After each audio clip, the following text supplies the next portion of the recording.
So this morning I told you that Satan is trying to divert our attention to the physical needs of the people.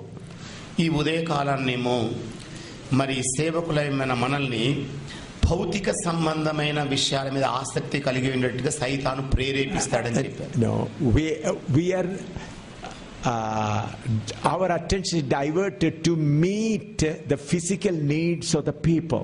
మనకున్న ఏకాగ్రతను సాతానుడు భౌతిక సంబంధమైన అక్కరలు తీర్చే దిశగా తీసుకెళ్తాడు. No, to meet the needs, physical needs of the people. ప్రజల యొక్క శారీరక అవసరాలు తీర్చేటట్టుగా సాతానుడు చేస్తున్నాడు. We are servants of God. మనం దేవుని సేవకులం.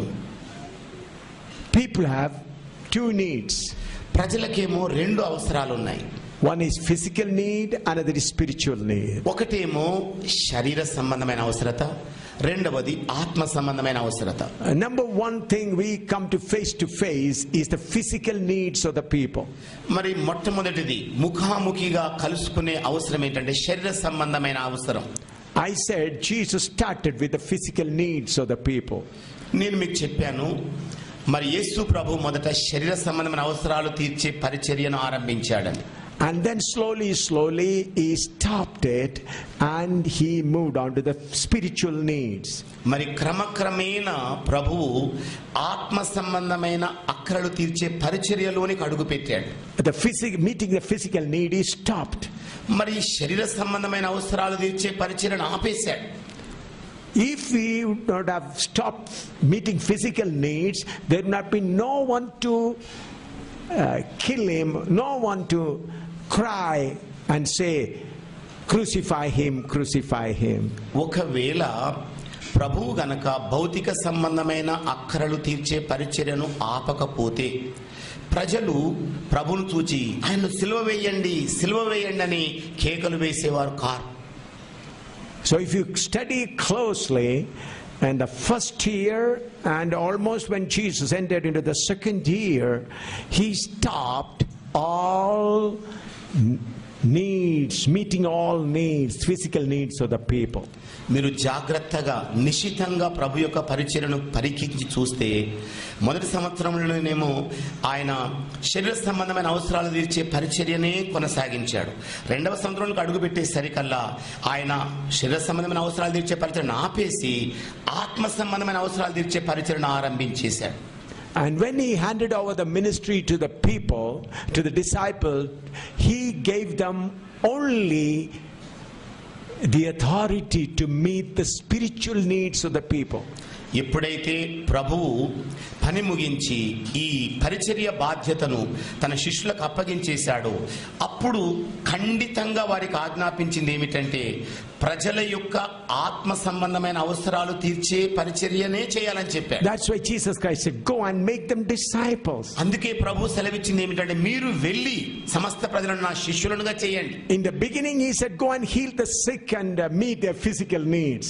మరి సేవ ఆరంభంలోనేమో మీరు వెళ్ళి రోగులను బాగు చేయండి అని చెప్పి శరీర సంబంధమైన అవసరాలు తీర్చే పరిచర్యను అప్పగించాడు. But when the real ministry comes, the ministry was to meet the spiritual needs of the people. కానీ యథార్థమైన పరిచర్య ఎప్పుడైతే ఆరంభమైందో ఇక ఆత్మ సంబంధమైన అక్కరలు తీర్చే పరిచర్యగానే ఉండింది. That's what we hear Peter preaching. మరి అదే విధానాన్ని పేతురు గారు బోధించడం మనం చూస్తాం. If you read the preaching of Peter, he did not mention even a single thing about physical needs.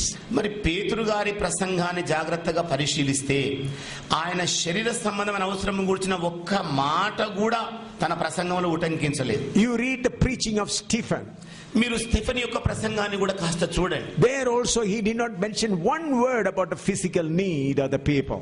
ఆయన కూడా తన ప్రసంగంలో ప్రజల యొక్క ఒక్క శరీర అవసరతను గూర్చి కూడా ఆయన మరి ఉటంకించలేదు. They were preaching only about spiritual needs. వారందరూ కూడా ప్రజల యొక్క ఆత్మ సంబంధమైన అవసరాలను గూర్చే బోధించారు. Now Satan is trying very hard to change the minds of the preachers. మరి ఈనాటి దినాల్లో సాతానుడు తన శాయశక్తుల ప్రయత్నిస్తున్నది ఏమిటంటే సేవకులైన వాళ్ళు ప్రజల యొక్క శరీర అవసరాలు తీర్చేటట్టుగా చేస్తున్నాడు. the attention of the preachers is diverted to meet the physical needs of the people.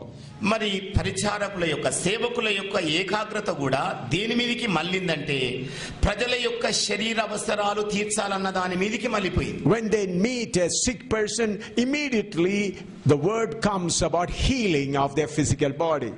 మరి ఎవరినైనా రోగిని చూచే పరిస్థితి వస్తే వెంటనే స్వస్థతను గురించిన మాట వాళ్ళ మదిలోనికి వస్తుంది. When they see a poor man, they will immediately start thinking about the blessings which they will get through Jesus Christ. మరి వారు ఏ పేదవాడినైనా చూసే పరిస్థితి వస్తే ఇక ఆశీర్వాదం గురించిన సంగతి చెప్పాలన్న మరి ఆలోచన వస్తుంది. That's how many preachers have diverted their attention to meet the physical needs of the people. ఈ ప్రకారంగా అనేక మంది దైవ సేవకులైన వాళ్ళు మరి వారి యొక్క ధ్యాస దేని మీదకి మళ్ళించేశారంటే ప్రజల యొక్క శరీర అవసరాలే తీర్చాలన్న దాని మీద. So when you preach about the meeting about physical needs of people in thousands and lakhs gather together. మీరు ఎప్పుడైతే ప్రజల యొక్క శరీర అవసరాలు తీర్చాలన్న మరి ఆశతోని బోధించడం మొదలు పెట్టారు, వేల కొలదిగా లక్షల కొలదిగా ప్రజలు కూడా గుమికూడడం మొదలు పెడుతున్నారు. Because people are all anxious to meet their physical needs.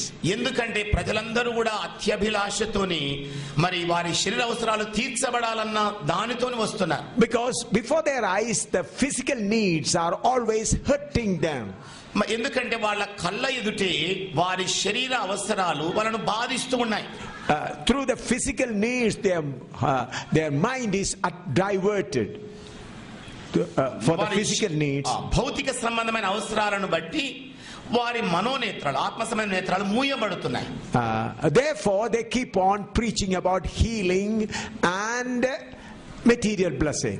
అందుచేత సేవకులైన వాళ్ళు మరి స్వస్థత మీదనో మరి ఆశీర్వాదాల మీదనో బోధించడం మొదలు పెడుతున్నారు. This is the work of the enemy. ఇది శత్రువు యొక్క పని అయి ఉన్నది.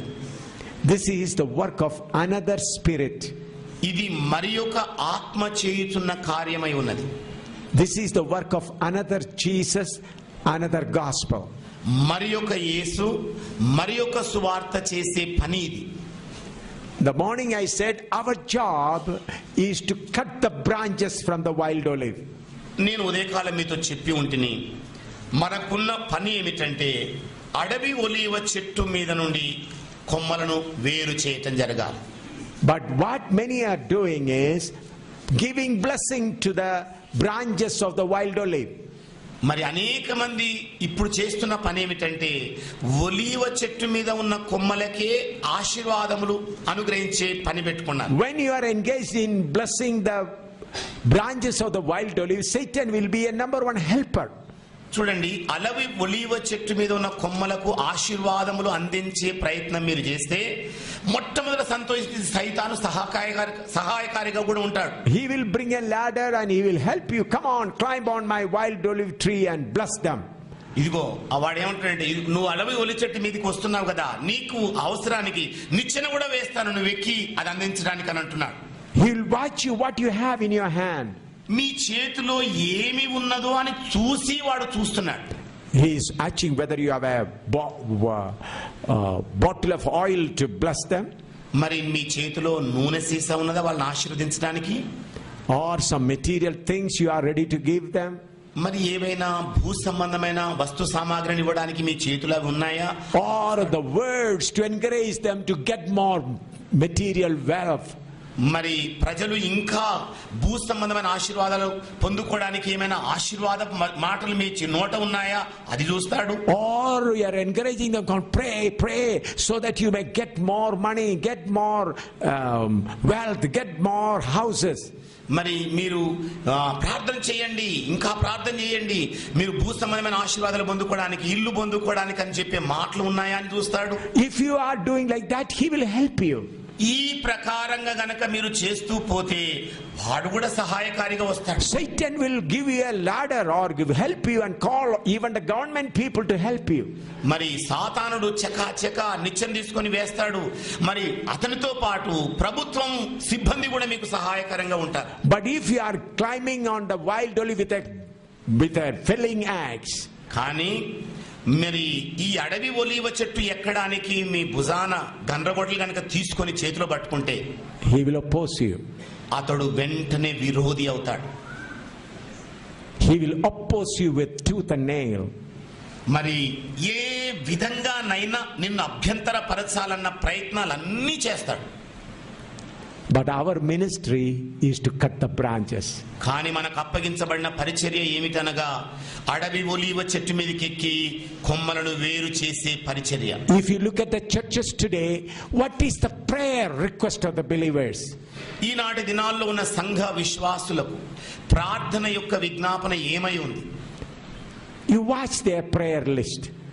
వారి ప్రార్థన మరి లిస్టును ఒకసారి తనిఖీ చేయండి. Fasting and praying. ఉపవాసం ఉండి ప్రార్థన చేస్తున్నారు. Praying for job. మరి ఉద్యోగం కొరకు ప్రార్థన చేస్తున్నారు. Praying for marriage. వివాహం కొరకు ప్రార్థన చేస్తున్నారు. Praying for property. ఆస్తి కొరకు ప్రార్థన చేస్తున్నారు. Praying for visa. వీసా, విదేశాలకు వెళ్ళడానికి వీసా కొరకు ప్రార్థన చేస్తున్నారు. These are the main things. ఇవి ప్రధానమైన ప్రార్థన అంశాలు. You tell me how many believers come and tell you, Pastor, I am doing mistake again and again. Please pray for me so that I may overcome that. కానీ ఎంతమంది విశ్వాసులు pastor గారి దగ్గరికి వచ్చి, పాస్టర్ గారండి నేను చేసిన పొరపాటే మరలా చేస్తున్నాను, దయచేసి దీన్ని జయించడానికి నా కొరకు ప్రార్థన చేయండి అని అడిగే వాళ్ళు ఎంతమంది ఉన్నారు? Or anybody asking, Pastor, desire for material things are increasing in my heart. Please teach me so that I may overcome that. Pastor గారండి ఈ మధ్య భూ సంబంధమైన అభిలాషణాలు అధికమవుతున్నాయి, వీటిని ఎలాగైనా జయించాలి అని నా కొరకు ప్రార్థన చేయండి పాస్టర్ గారు అని ఎంతమంది అంటున్నారు? Do you get any prayer request like that? ఇలాంటి ప్రార్థన విజ్ఞాపన ఏదైనా మీరు వింటున్నారా? Because people's attention are diverted to the material things. ఎందుకనగా ప్రజల యొక్క ఏకాగ్రత భూ సంబంధమైన ఆశీర్వాదాలు అనుభవించాలన్న దాని మీద పడిపోయింది. The 2 Corinthians chapter 11 verse 2, 3 and 4. కొరింథీ సంఘానికి రాసిన 2వ పత్రిక అండి 11వ అధ్యాయము 2, 3, 4 వచనాలు చూద్దాం. 2 Corinthians chapter 11 verse 2 to 4. దేవాసక్తితో మీ ఎడల ఆసక్తి కలిగి ఉన్నాను. ఎందుకనగా పవిత్రురాలైన కన్యకనుగాను ఒకడే పురుషునికి అనగా క్రీస్తుకు సమర్పింపవలెనని మిమ్మును ప్రదానము చేసి తిని, కానీ సర్పము తన కుయుక్తి చేత అవ్వను మోసపరిచినట్లు మీ మనసులను చెరుపబడి క్రీస్తు ఎడలనున్న సరళత నుండి పవిత్రత నుండి ఎట్లయినను తొలగిపోవునేమో అని భయపడుచున్నాను. Here we find Paul's fear. ఇక్కడ పౌలు గారికి ఉన్న భయాన్ని మనం చూస్తున్నాం. Some people come and preach another gospel, another Jesus, another spirit. కొంతమంది వచ్చి మరి ఒక యేసును గురించి, మరి ఒక ఆత్మను గురించి, మరి ఒక సువార్తను గురించి బోధిస్తారు. Galatians chapter 1 verse 6. గలతీయులకు రాసిన పత్రిక 1వ అధ్యాయం 6వ వచనం అండి. 6 to 8. 6 నుండి 8 వచనాలండి. క్రీస్తు కృపను బట్టి మిమ్మును పిలిచిన వానిని విడిచి భిన్నమైన సువార్త తట్టుకు మీరింత త్వరగా తిరిగిపోవుట చూడగా నాకు ఆశ్చర్యమగుచున్నది. అది మరి ఒక సువార్త కాదు గాని క్రీస్తు సువార్తను చెరుపగోరి మిమ్మును కలవరపరిచేవారు కొందరున్నారు. మేము మీకు ప్రకటించిన సువార్త గాక మరి ఒక సువార్తను మేమైనను పరలోకం నుండి వచ్చిన యొక్క దూత అయినను మీకు ప్రకటించిన ఎడల అతడు శాపగ్రస్తుడవునుగాక. Now since you are all preachers, I want to tell you the things plainly. మీరందరూ కూడా బోధించే బోధకులు గనుక ఒక సమానమైన మాటలు మీతో చెబుతాను. So that you may understand the things very clearly. మరి ఈ సంగతులను మీరు స్పష్టంగా అర్థం చేసుకోగలిగినట్లుగా చెబుతాను. How the another spirit, another Jesus, another gospel work in the churches. మరి ఏ ప్రకారంగా మరి ఒక యేసు, మరి ఒక సువార్త, మరి ఒక ఆత్మ ఈనాటి సంఘాల్లో పనిచేస్తున్నాడు. Few years ago we were having a big meeting in Kerala, Tiruvalla, మరి near Tiruvalla. కొన్ని సంవత్సరాల క్రితం మరి కేరళ ప్రాంతంలోని తిరువెల్ల అనే ప్రాంతంలో సభలు జరుగుతూ ఉండినాయి. Thousands of people were there. వేల కొలదిగా ప్రజలు అక్కడ ఉన్నారు. One night, one elderly pastor who is 12 years older than me came there to my room. ఒకనాటి రాత్రి ఒక సీనియర్ పాస్టర్ గారు నాకంటే 12 సంవత్సరాల పెద్దవాడు నేనున్న స్థల గదికి వచ్చాడు. He was, at that time, he completed 42 years of ministry. అప్పటికే ఆయన 42 సంవత్సరాల పరిచర్యను ముగించేశాడు. Under him there were so many pastors. మరి అతనితో ఇంకా ఇతర అనేక మంది పాస్టర్లు ఉన్నారు. Under him. ఆయన ఆధీనంలోనండి. He was the central pastor of Mavelikera, a main district of Kerala. మరి కేరళ రాష్ట్రంలోని మావేలికెర అనే ప్రధాన స్థలంలో ఆయన పరిచర్యను జరిగిస్తుండినాడు. So he came and told me like this. ఆయన వచ్చేసి నాతో ఇలాగన్నాడు. He calls me with the name Samuel Gutti. He calls me with affectionately Samuel Gutti. Samuel. అతడు ప్రేమపూర్వకంగా నన్ను శామ్యూల్ కుట్టి అని పిలుస్తాడు. He knows me very well. ఆయన నన్ను బాగా ఎరుగుడు. 12 years older than me. నాకంటే 12 సంవత్సరాల పెద్దవాడు. A senior pastor. ఒక పెద్ద పాస్టర్ గారండి, సీనియర్ పాస్టర్ గారు. He came to my room at about 11 o'clock in the night. రాత్రి వేళ సుమారు 11 గంటలకు నా గదిలోనికి వచ్చాడు ఆయన. Because he came for the meeting, and after the meeting we had food, and then when I entered into the room he came to meet me. మరి మాకు సభ అయిపోయింది, భోజనాలన్నీ వగైరా ముగించిన తర్వాత నేను నా గదిలోనికి వెళ్ళిన 11 గంటల సమయంలో ఆయన వచ్చేసాడు. Then he said, "Please check my spirit." అతను అన్నది ఏమిటంటే, దయచేసి నా ఆత్మను కాస్త పరీక్షించండి. I was shocked. నేను ఆశ్చర్యచకితున్నయ్యాను. A senior pastor? ఒక సీనియర్ పాస్టర్ గారండి. He comes and tells me, "Check my spirit." ఆయన వచ్చి అడుగుతున్నది ఏంటి, నా ఆత్మను కాస్త పరీక్షించు. I said, "Why are you telling like that?" నేను అన్నాను, ఎందుకండి మీరు ఇలాగ అంటున్నారని అన్నాను. He said, "I was on fasting and prayer for 40 days." ఆయన అన్నాడు, నేను 40 రోజులు ఉపవాసం ఉండి ప్రార్థన చేస్తున్నాను అన్నాడు. And on the end of the 40th day, I got an anointing. మరి 41 రోజులు నా మీదకి ఒక at the end of the 40 రోజుల యొక్క చివరి రోజులో నా మీదకి ఒక అభిషేకం దిగి వచ్చిందన్నాడు. After that anointing, whenever I pray for the sick, they are immediately healed. మరి ఆ క్షణం మొదలుకొని నేను ఏ రోగి కొరకు ప్రార్థన చేసినా వెంటనే బాగవుతున్నారు. And if a sick person comes, before he tells me, I come to know his sickness. మరి ఒక రోగి అయిన వ్యక్తి నా దగ్గరికి వచ్చి ఆయన చెప్పడానికంటే ముందుగానే ఆయనకున్న రోగం ఏదో నాకు తెలుస్తోంది. In a meeting when I go, I say this person is having sickness. Immediately I come to know the sickness. మరి నేను మీటింగ్ కి వెళ్ళి, ఇదిగో ఆయన ఫలానాయన రోగంతో ఉన్నాడు, ఫలానాయన ఇలాంటి అనారోగ్యంతో ఉన్నాడని చెబుతూ వచ్చాను. And times names also, I get the names of the people. మరి కొన్ని మార్లు ప్రజల యొక్క పేర్లు కూడా నాకు తెలియజేయబడుతున్నాయి. And I call the names of the people and heal them. మరి నా పేర్లు పెట్టి పిలిచి ఆ ప్రజలను నేను బాగు చేస్తూ ఉండినాను. So people in hundreds and thousands are always coming. అందుచేతనే వందల కొలదిగా వేల కొలదిగా ప్రజలు ప్రార్థన కొరకు వస్తూ ఉండినారు. And in my house always people are waiting for me to pray for them.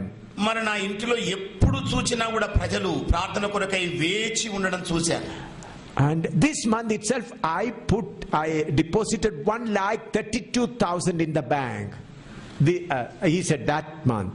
మరి ఆ నెలలో 1,32,000 రూపాయలను నేను బ్యాంకులో జమ చేశానని చెప్పాడు. Every day 50,000, 80,000, sometimes lakhs of rupees come to my in the offering box. మరి ప్రతిరోజు 50,000, 80,000, లక్ష ఇలాగ కానుక పెట్టెలో వేయబడుతుండేవని చెప్పాడు. And he said because people start putting in bundles, I had to keep a bucket. మరి ప్రజలు కట్టలుగా డబ్బులు కానుక పెట్టెలో వేస్తున్న కారణాన్ని బట్టి నేను బకెట్లే ఉంచవలసి వచ్చిందని చెప్పాడు. So money is coming plenty. మరి మనీ డబ్బేమో అధికమైన రెట్లలో వస్తోంది. People are coming in big crowd. ప్రజలు గుంపులుగా వచ్చేస్తున్నారు. Then I said, "What is the problem?" నేను అన్నాను, అప్పుడు మరి సమస్య ఏమైందండి మీకు? Then he said, "I get a feeling they are all asking for physical things." నాలోనికి వచ్చిన భయం ఏంటంటే, వచ్చిన వీరందరూ కూడా మరి శరీర సంబంధమైన అక్కరలు గూర్చే అడుగుతున్నారు. Nobody is asking about forgiveness or anything, a job and deliverance. That's all people are asking. మరి ప్రజలు ఎప్పుడు కూడా విడుదల కొరకు, మరి శరీర సంబంధమైన వాటి కొరకు, పెళ్లి కొరకు, వీటి కొరకు ఎప్పుడు అడుగుతున్నారు. క్షమాపణ గురించి అడగటం లేదు, ప్రేమ గురించి అడగటం లేదని చెప్పాడు. So then I felt whether my anointing is right or wrong. అప్పుడు ఇక నాకు అనుమానం వేసింది ఏంటంటే, అసలు నేను పొందుకున్న ఆత్మ సరి అయిందా కాదా, Anointing, అభిషేకం అసలైందా కాదా. So then when I was praying, I felt somebody telling me, go to Captain Samuel and pray and check your spirit. మరి నేను ప్రార్థన చేస్తున్న సమయంలో నాకు దేవుడి ప్రేరేపణించింది ఏంటంటే, క్యాప్టెన్ శామ్యూల్ గారి దగ్గరికి వెళ్ళి ప్రార్థన చేయించుకోమని చెప్పాడు. That's why I come. అందుచేతనండి ఇప్పుడు వచ్చానన్నాడు. He's an elderly man. అతడు పెద్దవాడండి. I said, let's pray. నేను అన్నాను, మరి ప్రార్థన చేద్దామన్నాను. I just put my hand on him. నేను కేవలం ఆయన మీద చెయ్యి ఉంచానంతే. He was shaken. అతడు వెంటనే కదిలిపోయాడు. Then I found the spirit was not the right spirit. Then I understood that spirit is not the right spirit. అప్పుడు నాకు అర్థమైంది ఏంటంటే, ఆయనలో ఉన్న ఆత్మ సరి అయిన ఆత్మ కాదు అని అర్థమైంది. Then I asked him, అప్పుడు నేను అడిగాను, during the 40 days fasting, did you commit any mistake? ఏమండి, 40 రోజుల ఉపవాస ప్రార్థనలో మీరు ఏదైనా పొరపాటు చేశారా? Then he said, I remember 2 mistakes. ఆయన గుర్తు చేసుకుని అన్నాడు, 2 పొరపాట్లు చేశాను అన్నాడు. On the 33rd day, 2 pastors came and asked me, మరి 33వ రోజు 2 పాస్టర్లు వచ్చి నన్ను అడిగారు ఇలాగా, are you drinking only water or taking any other thing? ఏమండి, మీరు నీళ్ళే త్రాగుతున్నారా లేకపోతే ఇంకా ఇతర ఏదైనా తీసుకుంటున్నారా అని అడిగారు. He said, I used to take water. In the evening, I used to take 1 glass of kanji. Kanji, what do you know? Rice water. నేను ఉదయాన్నేమో నీళ్లు తీసేసుకుంటుండేవాడిని, రాత్రి వేళ మాత్రం వార్చిన గంజిని పుచ్చుకునేవాడిని చెప్పాను. No rice, only water. Rice water. అన్నం తినేవాడు కాదండి, అన్నంలోని గంజిని తాగేవాడు glass. 1 glass he used to drink. అతడు గ్లాసు గంజి తాగేవాడు. Then on the 37th day also 2 pastors came. మరి 37వ రోజు కూడా 2 పాస్టర్లు వచ్చేసారు. They asked the same question. వాళ్ళు కూడా అదే ప్రశ్న వేశారు. He said, I replied in the same way. నేను అదే మాదిరిగా జవాబు ఇచ్చేసాను అని చెప్పాడు. I said, are you ready to confess this mistake? నేను అప్పుడు అడిగాను, మరి ఏమండి ఈ పొరపాట్లు ఒప్పుకోవడానికి మీకు మనస్సు ఉందా? He said, through a mic system I am ready to confess my mistake. ఆయన అన్నది ఏమిటంటే, మైకు ద్వారా నేను ఈ పొరపాట్లను ఒప్పుకోవడానికి సిద్ధంగా ఉన్నాను అన్నాడు. I was not convinced much. నేను ఆయన ఎక్కువ ఒప్పింప చేయలేదు. Then I said, please go and take rest and in the morning I'll call you. దయచేసి మరి మీరు వెళ్ళి విశ్రాంతి తీసుకోండి, రేపు ఉదయాన్నే మిమ్మల్ని పిలుస్తానని చెప్పాను. So at about, I started praying because he's a senior pastor. మరి ఆయన పెద్ద పాస్టర్ గారండి. నేను ప్రార్థన ఆరంభించాను. I was alone praying to God. నేను ఒంటరిగా దేవునికి ప్రార్థన చేస్తూ ఉన్నాను. Then the Lord told me he wanted a shining in his ministry. ప్రభు అప్పుడు నాకు తెలియజేసింది ఏమిటంటే, అతని పరిచర్యలో ఒక వెలుగు వెలిగిపోవాలనుకున్నాడు.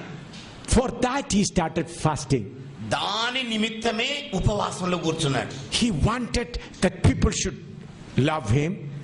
ఆయన కోరుకున్నది ఏమిటంటే, ప్రజలందరూ నన్ను ప్రేమించాలి, They should give me respect. వారు నన్ను సన్మానించాలి, And my ministry should shine so that miracles after miracles may take place. నా పరిచర్య ఎలాగ ప్రకాశించాలంటే, అద్భుతాల వెంబడి అద్భుతాలు, ఆశ్చర్యకారాల వెంబడి ఆశ్చర్యకారాలు జరగాలి. So the person who shines the people anointed him. మరి ఎవరైతే ప్రకాశించుతున్నారో ఆ వ్యక్తే ఈయన గారిని అభిషేకించాడు. So 4 o'clock in the morning I called him. మరి ఉదయకాలం 12 గంటలకు 4 o'clock. 4 గంటలకు పిలిచానండి. And I said, please tell me, why did you start the fasting? నేను అడిగాను ఆయన, ఏమంటే దయచేసి మీరు ఎందుకు ఉపవాసం ఆరంభించారో చెప్పండి అని అన్నాను. Then he confessed, my desire was to shine in the ministry. అప్పుడు ఆయన ఆశను వ్యక్తం చేసింది ఏంటంటే, ఇదిగో నా పరిచర్యలో ఒక వెలుగు వెలిగిపోవాలనుకున్నాను. I wanted people should be healed. I want the ministry should shine. మరి ప్రజలందరూ కూడా మరి రోగాల నుండి బాగా కావాలి, నా పరిచర్య నేను మరి వెలిగిపోవాలని అన్నాడు. I said, that was the greatest mistake. మీరు చేసిన అతి పెద్ద పొరపాటు అదేనండి అని చెప్పాను. Whatever the ministry the Lord gives you, you are not satisfied with that. ఏ పరిచర్య అయితే దేవుడు నీకు అప్పగించాడో దాని చేత నువ్వు తృప్తి పడలేదు. You wanted to shine. నీవేమో ప్రకాశించాలని ఆశించావు. Then he confessed that mistake. అప్పుడు ఆయన తన పొరపాటును ఒప్పుకున్నాడు. We started praying. మేము ప్రార్థన ఆరంభించాం. After about 10-15 minutes, that spirit came upon him. మరి 10-15 నిమిషాల తర్వాత ఆ ఆత్మ ఆయన మీదకి వచ్చేసింది. And it was a terrible battle. అది మహాభయంకరమైన యుద్ధం అండి. About 40-45 minutes I fought with that spirit. మరి సుమారు 40-45 నిమిషాల వరకు ఆ ఆత్మతో నేను భయంకర పోరాటం చేశాను. And when I was fighting that spirit said, నేను ఆ ఆత్మతో పోరాటం చేస్తున్న వేళ అది నాతో అన్నదేమిటంటే, that spirit said, do you know how many people are being anointed by me? ఎంతమంది దైవ సేవకులు నా చేత అభిషేకించబడ్డారో నీకు తెలుసా? He said, how many miracles I am performing? ఎన్నెన్ని అద్భుత ఆశ్చర్య కార్యాలు నేను జరిగిస్తున్నాను. After about 45, nearly 50 minutes, terrible battle, that spirit subdued and submitted. మరి సుమారు 45 నిమిషాలు 50 నిమిషాల యొక్క గొప్ప భయంకర పోరాటం తర్వాత ఆ ఆత్మ లోబడి ఆధీనంలోనికి వచ్చాడు. Then I driven that spirit out of that servant of God. ఆ తర్వాత ఆ దైవ సేవకుని లోపల నుండి ఆత్మను బయటికి వెళ్ళగొట్టేశాను. And then he started crying. ఆ తర్వాత ఆయన ఏడవడం ఆరంభించాడు. Lord, I want the true Holy Spirit. ప్రభువా, నాకు నిజమైన ఆత్మ కావాలయ్యా. And prayed for about again another 1 hour. మరి సుమారు మరొక్క గంట అలాగ ప్రార్థనలు వెచ్చించాము. God filled him again with the Holy Spirit. మరి దేవుడు పరిశుద్ధాత్మ చేత తిరిగి అతనిని నింపేశాడు. He stood up and kept his hands on his chest and cried like this. అతడు నిలబడి 2 చేతులు తన గుండెల మీద పెట్టుకొని ఏడుస్తూ ఇలాగన్నాడు, Lord, I don't want to shine in the ministry. ప్రభువా, నా పరిచర్యలో నేను ప్రకాశించాలని ఏం కోరుకోవటం లేదు. ఇక whatever ministry you give, Lord, grant me grace to continue it. ప్రభువా, ఏ పరిచర్య అయితే నాకు అప్పగించావో సంతోషభరితంగా దానిలో కొనసాగే కృప నాకు దయచేయి. Lord, I don't want any miracle ministry, any shining ministry. ప్రభువా, ఎలాంటి అద్భుత ఆశ్చర్య కార్యాలతో కూడిన పరిచర్య నాకొద్దు, ప్రకాశించే పరిచర్య అసలే వద్దు. And God filled him with the Spirit of God and he is continuing the ministry even now. మరి దేవుడు తన ఆత్మ చేత తిరిగి అతను నింపాడు. ఇప్పటికి కూడా ఆయన పరిచర్యలో కొనసాగుతున్నాడు. So my dear friends, there is a spirit instigating the servants of God to look after the physical needs of the people. అందుకే నా ప్రియమైన స్నేహితులారా, మీతో చెప్పేది ఏమిటంటే, సాతానుడు భౌతిక సంబంధమైన అవసరాలను తీర్చే దిశగా అనేక మంది సేవకుల యొక్క ధ్యాసను మళ్లిస్తున్నాడు. You are called to meet the spiritual needs of the people. మీరు పిలువబడిన పిలుపు ఎలాంటిదంటే, ప్రజల యొక్క ఆత్మ సంబంధమైన అవసరాలు తీర్చే పరిచర్య చేయడానికి. I want to tell you my own experience. నా స్వానుభవాన్ని మీతో పంచుకుంటాను. I was preaching in Kottayam. నేను కొట్టాయం అనే ప్రాంతంలో బోధిస్తూ ఉండినా. It was a 7 days meeting. అది 7 రోజుల సభ అండి. More than 20-25,000 people were there. సుమారు 20-25 వేల మంది కంటే ఎక్కువ జనాభా అక్కడ కూడుకున్నారు. Maybe more than that. బహుశా అంతకంటే ఎక్కువేమో అనుకుంటున్నా. I was preaching in English and another brother was translating into Malayalam. నేనేమో ఆంగ్ల భాషలో బోధిస్తూ ఉండినాను, మరి ఒక మలయాళీ సహోదరుడు మలయాళంలో తర్జుమా చేస్తూ ఉండినాడు. So I was telling you about the big meeting of Kottayam, Kerala. నేను కేరళ రాష్ట్రంలోని కొట్టాయం అనే ప్రాంతంలో జరిగే మహాసభ గురించి చెబుతూ 7 days big meeting. 7 రోజుల గొప్ప సభ అండి అది. Big platform, people are sitting in thousands. మరి విశాలమైన వేదిక, మరి స్థలం ఉండింది, వేల కొలది మంది కూర్చున్నారు. Big choir singing songs. మరి పెద్ద సంగీత బృందం పాటలు పాడుతూ ఉన్నారు. And every day before I preach, I make people to stand and sing a chorus of hallelujah. మరి ప్రతిరోజు కూడా ప్రసంగించడానికంటే ముందుగా ప్రజలందరినీ కూడా లేచి నుంచోమని చెప్పి హల్లెలూయా అనే పల్లవి పాడుతూ ఉండడం వాడుక. On the third night, when I was about to preach, people were all standing and singing hallelujah. మరి మూడవ రోజు మరి సభ ఆరంభానికి ముందుగా అందరూ లేచి హల్లెలూయా అనే పల్లవి ఆలపిస్తున్నారు. The choir completed their singing. సంగీత బృందం వాళ్ళు వాళ్ళ పాటలు ముగించేశారు. I come to the stage to preach. నేనేమో వేదిక యొద్దకు బోధించడం కొరకు వచ్చాను. My translator was also with me. నాకు తర్జుమా చేసే వ్యక్తి కూడా నా చెంత ఉన్నాడు. I made the people to stand up and they all started singing hallelujah. నేను ప్రజలందరినీ కూడా లేచి నుంచోమని చెప్పేసరికి వాళ్ళందరూ లేచి హల్లెలూయా అనే పల్లవి పాడుతూ ఉండినారు. On one side brothers and other side sisters, and there was a way about 3 feet throughout the area. మరి ఒకవైపు ఏమో బ్రదర్స్ ఉన్నారు, మరోవైపు సిస్టర్స్ ఉండినారు. మధ్యలో 3 ఫీట్ల ఎడంతో పొడవుగా దారి ఉండింది. While they were standing and singing, I saw a lady seated on a wheelchair just in front of the platform. మరి ఇలాగ పాడుతున్న వేళ వేదికను నేను చూసేసరికల్లా ముందు వరుసలో సహోదరుల యొక్క ముందు వరుసలో చక్రాల బండి కుర్చీ మీద ఒక ఆవిడ కూర్చోవడం చూచాను. Just close to the stage. వేదికకు అతి సమీపంగా ఆవిడ కూర్చుంది. So I saw her head was resting on the wheelchair. ఆవిడ తలేమో ఆ చక్రాల కుర్చీ మీద తల ఆనించి ఉంది. So I just asked her in Malayalam, do you want to run? నేను మలయాళంలో ఆవిడని అడిగిన ప్రశ్న ఏంటంటే, మీరు పరిగెత్తాలని కోరుకుంటున్నారా?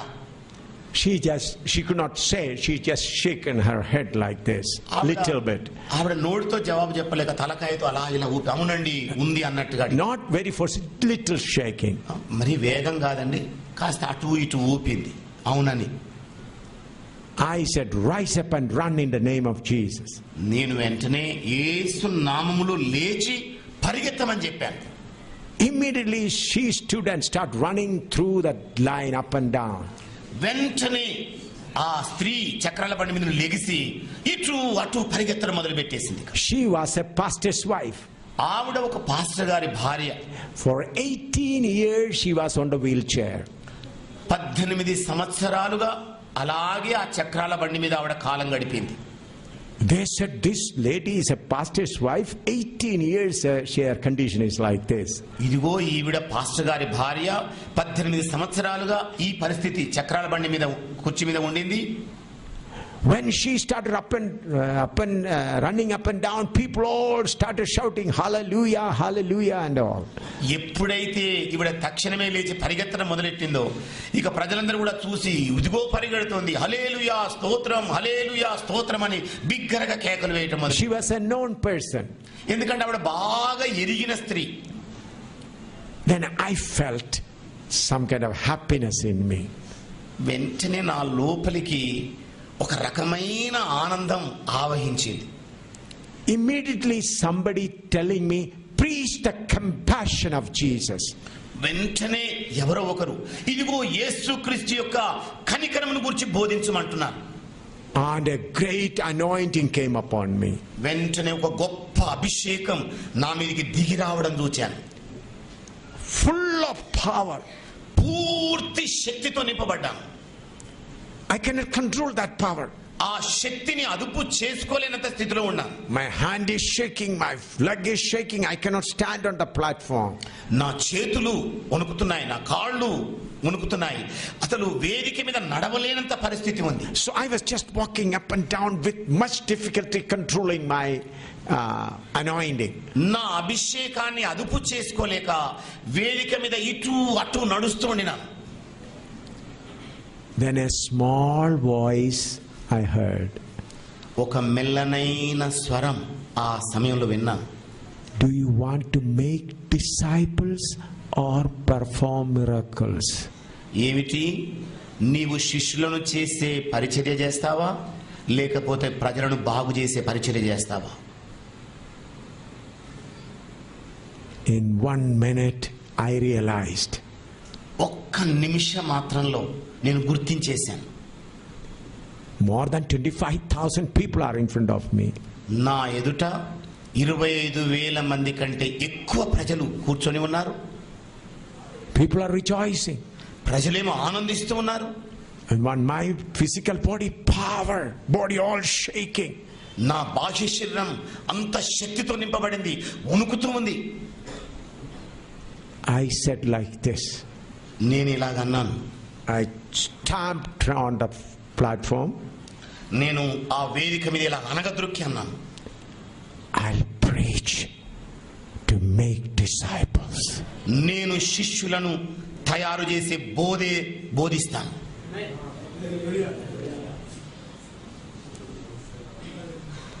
Immediately that anointing went away. తక్షణమే ఆ అభిషేకం నాలో నుండి వెడలిపోయింది. This happened before how many thousands of people? ఈ సంఘటన ఎన్ని వేల మంది ముందర సంభవించింది. Why it happened? ఎందుకు ఈ విధంగా సంభవించింది? When that lady of 18 years suffering walked, I felt that I did something good. 18 సంవత్సరాలుగా అదే పరిస్థితిలో చక్రాల కుర్చీ మీద కూర్చున్న ఆ స్త్రీ బాగైన వెంటనే నా లోపలికి ఒక చెప్పలేని ఆనందం ఆవరించింది. Through my humble ministry, I remember in 5 places that people were raised. నా వినయపూర్వకమైన పరిచర్యలో మరి 5 చచ్చిపోయిన వాళ్ళు తిరిగి లేపడం జరిగింది. Hundreds and hundreds of blind people, born blind, were received sight. వందల కొలది మంది పుట్టు గుడ్డి వాళ్ళు చూపు పొందడం జరిగింది. Deaf people were heard. మరి చెవిటి వాళ్ళు వినటం జరిగింది. Miracles after miracle taken place all over the world. ప్రపంచము యావత్తుగా అద్భుతాల వెంబడి అద్భుతాలు జరిగాయి. I do not say all the countries, in many places, America, India, China, in many places. మరి అన్ని దేశాల గురించి చెప్పలేనండి. చైనా దేశంలో, అమెరికా దేశంలో, ఇంగ్లాండ్ దేశంలో, భారతదేశంలో అనేక చోట్ల జరిగాయి. Not in England, but in many other places. England దేశంలో కాదండి, ఇతర దేశాలన్నింటిలో జరిగాయి. Whenever miracle takes place, I used to weep.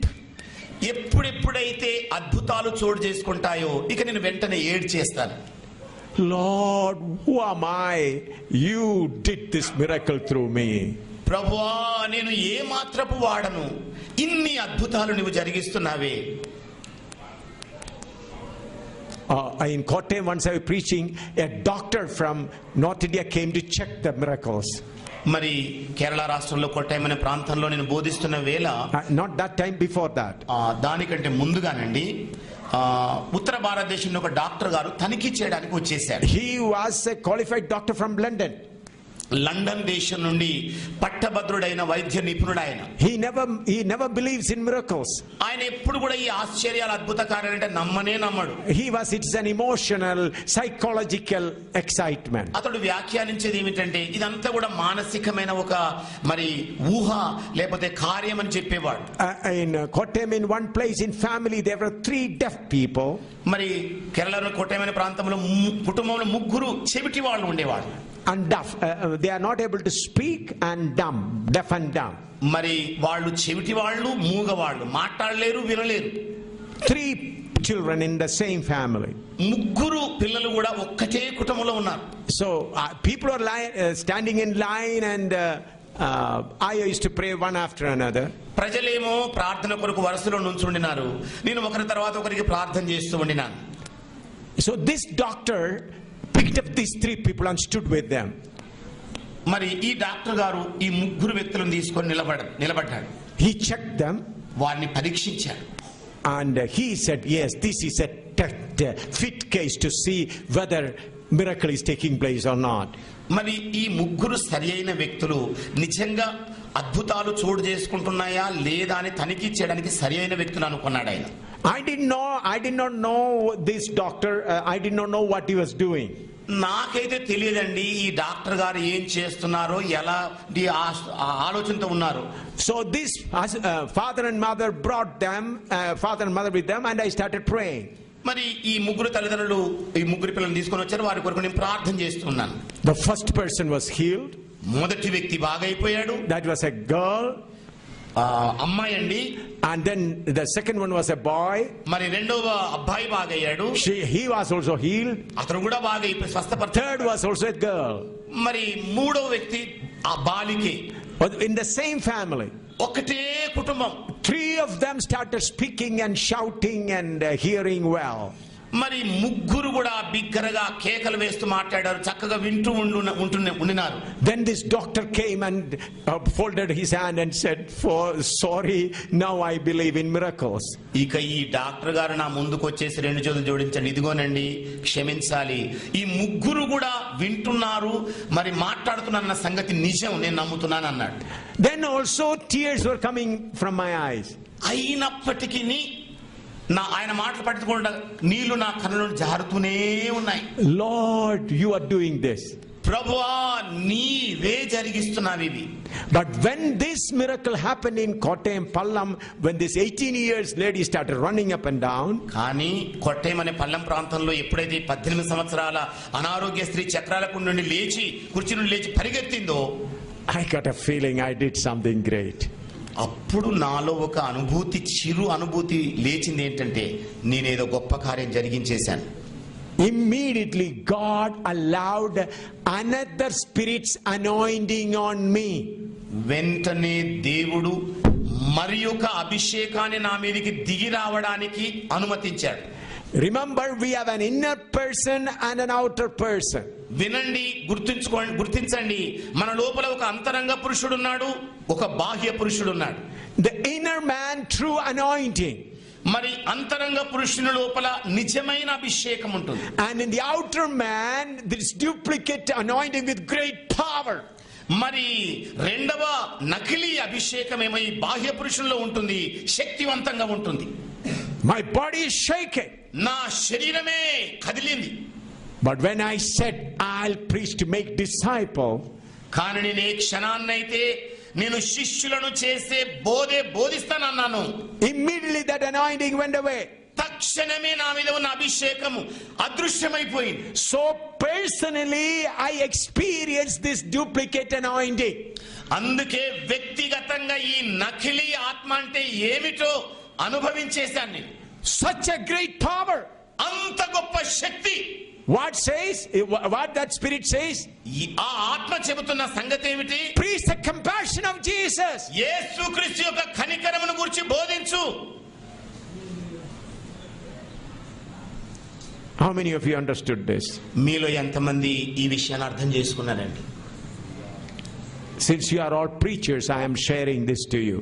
మీరందరూ కూడా దైవ సేవకులు గనక ఈ విషయాలు మీతో పంచుకుంటున్నాను. I thank God for delivering me that day from that another spirit. మరి ఆనాటి వేళ ఆ మరి యొక్క ఆత్మ నుండి ప్రభు నన్ను విడుదల చేసిన దాన్ని బట్టి నేను ఎంతో సంతోషిస్తున్నాను. If I would have started preaching about the compassion of Jesus, బహుశా నేను ఆ వేళ యేసు ప్రభు యొక్క కనికరమును గురించి బోధించి ఉన్నట్లయితే now I would have become a great man in India and I will be traveling in a jet plane always. నేను భారతదేశంలో అతి పెద్ద దైవ సేవకునిగా చలామణవుతూ జెట్ విమానంలో దేశాలు తిరుగుతుండేవాడిని. It was possible for me to have my own personal jet. నాకు నా సొంత జెట్ విమానమే ఉండేది. But I thank God for the true spirit of God. కానీ దేవుని యొక్క నిజమైన ఆత్మను బట్టి నేను దేవునికి స్తోత్రాలు చెల్లిస్తున్నాను. I told you in the morning, if you minister to the physical needs of the people, you will become a great man. నేను ఉదయకాలాన మీతో చెప్పి ఉన్నాను, మీరు గనక ప్రజల యొక్క భౌతిక అవసరాలు తీర్చే సేవకులైతే గొప్ప పేరు ప్రఖ్యాతులు పొందుకుంటారు. You will become a mighty man. మీరు ఒక శక్తి కలిగిన సేవకులుగా ఉంటారు. Miracles after miracles will take place. సూచక క్రియలు వెంబడి సూచక క్రియలు, అద్భుతాలే జరుగుతాయి. People will say, that great servant of God. ప్రజలు అంటారు, ఇదిగో చూడండి ఆ గొప్ప దైవజనుణ్ణి. But if you preach to the spiritual needs of the people, కానీ ఒకవేళ మీరు ప్రజల యొక్క ఆత్మ సంబంధమైన అక్కరలను గురించి బోధించే బోధకులవుతే, you will be hated by all people. ప్రజలందరి చేత మీరు ద్వేషించబడతారు. Your end will be like John the Baptist. మీ యొక్క చరమాంకం, అంతిమ దశ బాప్తిస్మమిచ్చు యోహాను వలె ఉంటుంది. Your end will be like Jesus. మీ ఆఖరి దశ యేసు క్రీస్తు వలె ఉంటుంది. Your end will be like Paul. మీ చివరి ఘట్టం పౌలు మాదిరిగా ఉంటుంది. In the morning I explained little bit about it. ఉదయకాలాన కొంచెం మీతో పంచుకున్నాను నేను. John the Baptist, who was supposed to live like a priest in the palace, is in the wilderness. మరి బాప్తిస్మిచ్చు యోహాను గారు ప్రధాన యాజకుని యొక్క కుమారునిగా విలాసవంతమైన జీవితాన్ని వదిలి అరణ్యములో గడపడానికి వెళ్ళాడు. He had the opportunity to live in a palace. మరి అతడు భవనములో నివసించదగిన అవకాశం కలిగి ఉండేవాడు. Because priests are respected more than the kings of that time. ఆనాటి దినాలలో రాజుల కంటే అతి ఘనంగా మరి యాజకులు సన్మానించబడేవారు. He has forsaken everything. అతడు సమస్తమును కూడా త్యజించేశాడు. He is in the wilderness. అతడు అరణ్యములో ఉన్నాడు. He did not taste anything good of this world. మరి ఈ లోక సంబంధమైన మంచి వాటిని ఆయన రుచి చూడడం లేదు. He suffered a lot. అతడు ఎంతో శ్రమలను అనుభవించాడు. But we find him, his head brought before that sinful lady in a platter. కానీ అతని యొక్క తల శిరచ్ఛేదము చేయబడి పల్లెములో పెట్టబడి పాపిష్ఠురాలైన ఆ స్త్రీ ఎదుటికి తీసుకొని రాబడింది. The man who baptized Jesus, ఏ మనుష్యుడైతే యేసుక్రీస్తుకు బాప్తిస్మం ఇచ్చి ఉన్నాడో, his head is in a platter before a sinful lady. మరి అతని తలనే ఒక పాప భూయిష్ఠురాలైన స్త్రీ ఎదుట పల్లెములో ఎత్తబడింది. What she would have done to that body, head? మరి ఆ తలను ఆమె ఏమి చేసి ఉండాలి? She would have said, "Hey, holy man, your head is on my platter." ఓ పరిశుద్ధుడమైన మనుష్యుడా, చూడు నీ తల నా ఎదుటికి వచ్చేసింది. He spoke about her sin. మరి ఆ పాపమును గురించి చెప్పిన వ్యక్తి. He spoke to the king about that sin. మరి రాజుకు ఆయన పాపమును గురించి బోధించిన తలకాయది. Before that sinful lady, ఆ పాపాత్మురాలైన స్త్రీ ఎదుటికి. his disciple came and took his headless body and buried. మరి తలలేని మొండాన్ని ఆయన శిష్యులు వచ్చి తీసుకొని వెళ్లి పాతిపెట్టారు. Hearing that, Jesus departed from that place and went to Galilee. మరి ఆ వార్త వినిన వెంటనే అక్కడ నుండి ప్రభు వెడలిపోయి But Jesus Christ, ఆ యేసుక్రీస్తు గలిలయ ప్రాంతానికి వెళ్ళిపోయాడు. he went to Galilee. గలిలయ ప్రాంతానికి వెళ్ళిపోయాడండి. Look at the end of Jesus. యేసుక్రీస్తు యొక్క అంతిమ దశను కాస్త చూడండి. He ministered for 3.5 years. ఆయన 3.5 సంవత్సరాల వరకు పరిచర్య జరిగించాడు. He started the ministry of physical need first. మొట్టమొదట ఆయన పరిచర్యను భౌతిక సంబంధమైన అవసరాలు తీర్చే పరిచర్యగా ఆరంభించాడు. He began to feed them, he began to heal them. మరి వారికి భోజనం పెట్టడం చేశాడు, వాళ్ళను బాగు చేయడం చేశాడు. But slowly he stopped it. కానీ నెమ్మదిగా పరిచర్యను ఆయన ఆపేశాడు. When we come to John chapter 6, we read, all left him. మరి యోహాను సువార్త 6వ అధ్యాయంలోనికి వచ్చి చూసేసరికల్లా అందరూ కూడా ఆయనను విడిచిపెట్టి వెళ్ళిపోయారు. Then Jesus asked, why don't you also leave? అప్పుడు యేసు ప్రభు అన్నది ఏమిటి మీరు కూడా నన్ను వదిలి వెళ్ళాలనుకుంటున్నారు? Then they said, the words of life is with you, where will we go? కానీ సీమోను పేతురు అన్నాడు, ఎక్కడికి వెళ్ళదుమయ్యా, నిత్య జీవము కలిగిన మాటలు నీవే కలిగి ఉన్నావు అన్నాడు. And when he comes to the closing hour of his ministry, మరి అతడి పరిచర్య యొక్క ఆఖరి చరమాంకములోనికి వచ్చినప్పుడు his own disciple betrayed him. అతని స్వంత శిష్యుడే అతన్ని అప్పగించి మోసం చేశాడు. Peter, who said, I am ready to die with you, also said, I don't know him. ప్రభువా నీ కొరకు నా ప్రాణాన్ని పణంగా పెడతానన్న పేతురు కూడా వదిలివేసి వెళ్ళిపోయాడు. And on the cross he's crying, I am thirsty. There was not a person to give him a glass of water. ఆయన సిలువలో వ్రేలాడుతున్న వేళ దప్పి కలిగి దాహము కొనుచున్నానంటే నీళ్ళిచ్చే నాదుడే లేకుండా ఉండినాడు. After he rose again, he did not wait here and there to receive the respect of people. మరి ఆయన మృత్యుంజయుడై లేచిన తర్వాత ఇక్కడ నుండి అక్కడ నుండి సన్మానంతో కూడిన మాటలు వినాలని చెప్పి ఆశపడలే. Secretly he appeared to the few chosen people and went away. రహస్యంగా ఆయన ఏర్పరచుకున్న కొద్ది మంది మనుషులకు ప్రత్యక్షమై ఆ తర్వాత ఆరోహణుడయ్యాడు. Look at Paul, the great servant of God. దేవుని యొక్క గొప్ప దైవజనుడైన పౌలు గారిని కాస్త చూడండి. As I told in the morning, these days we have planes. మరి ఉదయకాలాన మీతో చెప్పి ఉన్నాను, ఈ దినాల్లో మనకు విమానాలు ఉన్నాయి. Paul had ships as their own property. మరి పౌలు గారికేమో తన సొంత ఓడలు తనకు ఆస్తిగా ఉండినాయి. Very rich man. గొప్ప ధన సంపన్నుడైన, highly educated man, మరి అత్యధికమైన విద్యా సంపత్తి కలిగిన వాడు, born Roman citizen, రోమా పౌరునిగా జన్మించిన వాడాయన, special status, మరి ఒక ప్రత్యేకమైన హోదా పడిసిన వాడు. look at his end. ఆయన అంతిమ ఘట్టాన్ని చూడండి. He is in the Roman prison and writing his last letter to Timothy. రోమా చెరసాలలో ఉంచబడి ఆఖరి ఉత్తరాన్ని తిమోతికి వ్రాస్తున్నాడు. He says, Demas left me. ఏమని రాస్తున్నాడు? తేమా నన్ను విడిచి వెళ్ళిపోయాడు. Other people have gone. మరి ఇతర మనుషులను వదిలి వెళ్ళారు. He said, bring my quilt, blanket. దయచేసి నా దుప్పటిని, నా అంగిని తీసుకొని రమ్మని అంటున్నాడు. And bring the manuscript. ఆ చర్మపు చుట్ట కాగితాలను తీసుకొని రమ్మంటున్నాడు. Can you see the lonely man in the Roman prison? ఏమండి, రోమా చెరసాలలో ఒంటరిగా ఉన్న పౌలును కాస్త చూడగలుగుతారా? History says when the day came they laid him down. మరి చరిత్ర చెబుతున్న సత్యం ఏమిటంటే ఆయన గడియ సమీపించినప్పుడు ఆయనను పడుకోబెట్టారు. Then they took a felling axe and chopped his head. ఒక గొడ్డలి చేతబుచ్చుకొని ఆయన తలను వేరు చేసేశారు. And his head was thrown to some feet away.